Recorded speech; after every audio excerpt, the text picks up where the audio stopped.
Well, we know going in that Putin didn't plan on taking Kherson or Zaporizhia.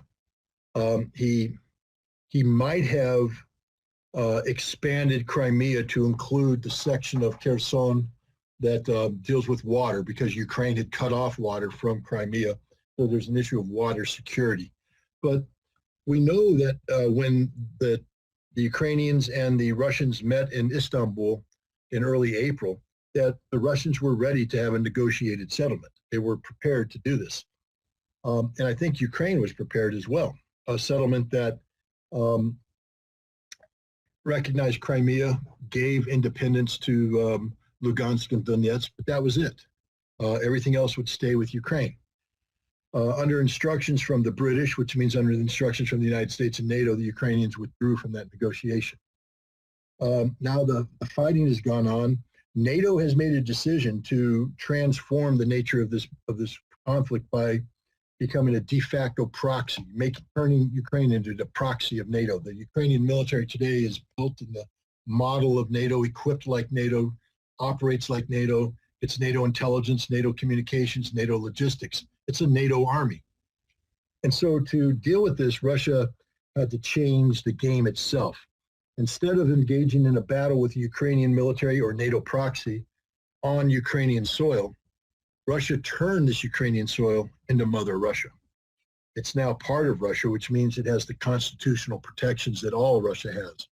And this gives Russia extraordinary latitude in evicting Ukrainian troops from Russian soil. It also is a limiting factor in terms of any support NATO might provide, because NATO has to be careful not crossing that red line of being seen as attacking the Russian state, lest Russia say, you violated one of our nuclear red lines, and now we nuke NATO. So that's why Russia took it. Now, Putin and other Russian officials have talked about the importance of protecting Russians. Odessa is an area dominated by Russians. So is Kharkov. There are significant Russian populations in Nikolaev and Dnipropetrovsk. So a total of 4 more Ukrainian territories with significant Russian populations. If Zelensky wanted a ceasefire right now, I believe all 4 of those territories would remain as part of Ukraine. There might be some negotiation about Odessa to demilitarize it so that there's no more missiles that could sink Russian ships. But by and large, I think Russia would accept that. But if Zelensky wants to continue this fight, I think they're going to lose all 4 of those territories, and those 4 territories will be absorbed into Russia, just like the first 4 were, especially Odessa, which will lock Ukraine away from the sea and link Russia with the Transnistria breakaway province in Moldova. Again, Russians who have been disenfranchised by the Cold War. Russia would link up with them and provide continuity, and possibly invite them to join Russia. But I think that's going to happen. I think Kharkov will become Russian, and I think the other 2 might as well. So Ukraine's in danger of losing, close to 50% of their national territory. And once you start carving Ukraine up, what's to stop the Poles from moving into Western Ukraine? Stop the Hungarians from moving into their contested area, the Romanians moving into their contested area. Ukraine can be carved up, and at the end of the day, what remains of Ukraine will be unrecognizable. That's the danger that Ukraine faces in continuing this fight. At the end of the day, though, it's not American leadership that's, because there is no American leadership. America doesn't lead anymore. We direct, we dictate, we don't lead. Unfortunately, the only way this conflict ends is with a complete Russian victory, total victory, unconditional surrender of Ukraine, and then it's up to Russia to define the terms. And I believe that Russia is interested in long-term stability. Russia's not the United States. They don't want to do a victory dance over the grave of their enemy. What Russia wants is long-term stability. So a Russian victory is probably the best thing that could happen to Ukraine, because Russians aren't vindictive. Russians would seek to come up with some sort of equitable conclusion to this problem. But unfortunately, before they get to that, tens of thousands of more Ukrainians are going to have to die.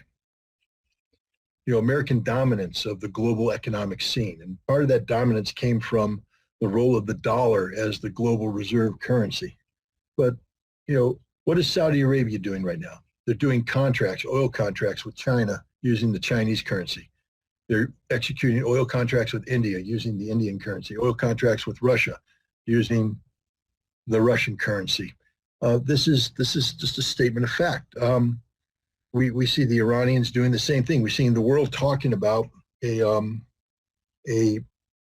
alternative to the dollar. They're talking about creating this currency basket of reserve currencies. It's not a unipolar world anymore.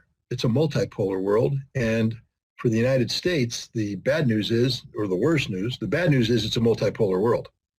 The worst news is the multipolar world doesn't like the United States and is willing to work without the United States. And so, the United States is rapidly finding itself to be, the man on the outside, trapped on the outside, looking in. It's not a good position for the United States, but it's one that reflects the global reality that we no longer live in a unipolar world.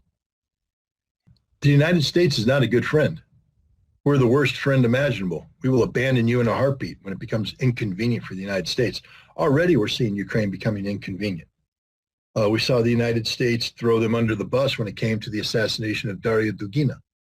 The CIA calling the New York Times and saying that the Ukrainian intelligence service carried out this crime and that the United States had nothing to do with it, that it was ordered by the office of the presidency. What does that mean? That means Ukrainian intelligence services carried out a terrorist action. Terrorist action. The assassination of a journalist is a terrorist action. So they're a terrorist organization, and they received orders from the Ukrainian government, which makes the Ukrainian government a state sponsor of terror. Now, that terminology is not being used in the United States, but it's a reflection of reality. Ukraine is a state sponsor of terrorism, and the United States supports them. Look, it's a statement of fact. The reality is, if we take a look at the role that Russian gas has played in European development over the past 5-6 decades, we can make the following conclusion. Europe, and the high standard of living that it enjoys, the free education, the free healthcare, the long vacations, good standard of living, et cetera, this only happened because of cheap Russian gas. If Europe had to pay full market value for energy, they wouldn't be enjoying all these perks. So Europe became accustomed to this, but then the other reality is that Europe is 100% beholden to the United States politically and militarily. That without the United States being there, NATO countries would go bankrupt by trying to build the military necessary to defend themselves from a potential Russian enemy. They need the United States. They also want to continue to be players in the so-called rules-based international order that the United States imposed on the world in the aftermath of the Second World War. Nobody wants to get away with that because there was no alternative. But today there's an alternative. It's called BRICS. BRICS is an alternative to the G7. BRICS is better than the G7.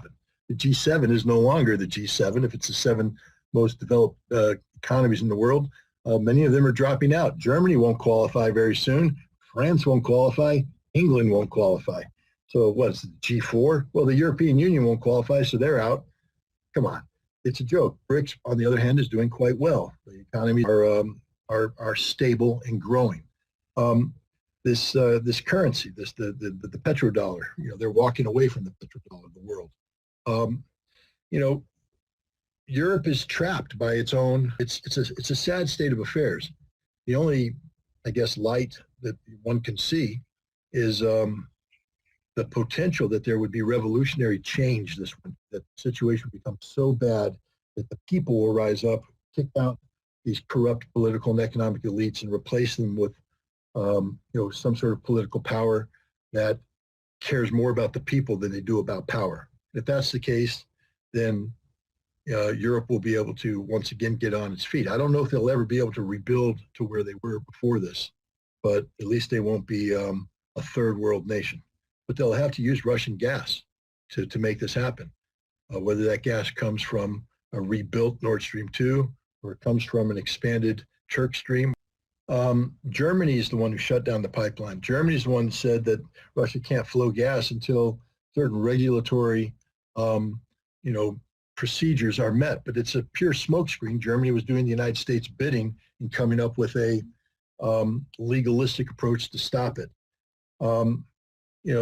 Plus there's EU sanctions. Even if Germany wanted to open up the pipeline, they couldn't because EU sanctions Russian energy. So I don't think Putin has said all along, if you want the gas, it's here.